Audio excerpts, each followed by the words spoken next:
Oke, Assalamualaikum warahmatullahi wabarakatuh.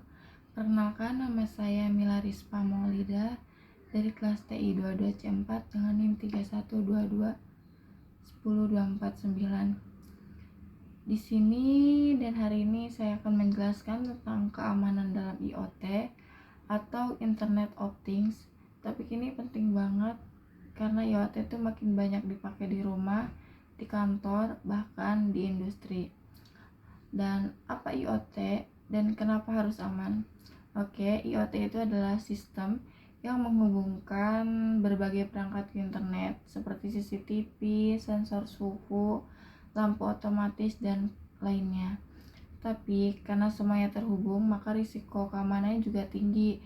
Kalau sampai diretas, bisa menyebabkan gangguan sistem, pencurian data, bahkan bahaya bagi manusia.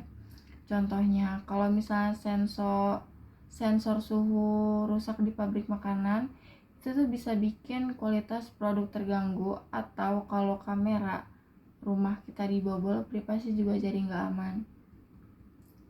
Dan masalah keamanan yang sering terjadi itu ada, yang pertama adalah sensor atau aktuator rusak atau tidak terawat.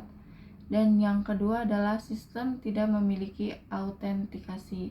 Dan yang ketiga adalah data dikirim tanpa enkripsi. Yang keempat, kurangnya pembaruan sistem atau update firmware. Nah, masalah-masalah ini juga bisa nyebabin kerugian besar, baik secara finansial maupun dari sisi keselamatan.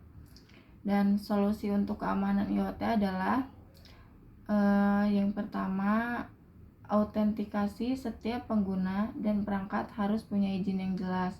Dan yang kedua adalah enkripsi. Data tuh harus dienkripsi agar tidak mudah dibajak atau dikirim. Agar tidak mudah dibajak saat dikirim.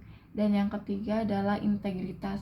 Pastikan data tidak diubah-ubah oleh pihak tak dikenal. Dan yang keempat adalah pemasangan dan perawatan. Pastikan perangkat itu terpasang dengan benar dan rutin dicek atau di maintenance. Dan yang terakhir, keamanan dalam IoT itu adalah bukan pilihan kita ya, tapi emang keharusan. Jadi kita harus tahu risiko dan cara pencegahannya kayak gimana, terutama buat kita yang lagi bikin project IoT. Keamanan itu harus dipikirin dulu sejak awal, bukan dinanti-nanti. Oke, mungkin sekian dari saya, semoga bermanfaat. Dan jangan lupa jaga keamanan perangkat IoT kalian ya. Terima kasih. Assalamualaikum warahmatullahi wabarakatuh.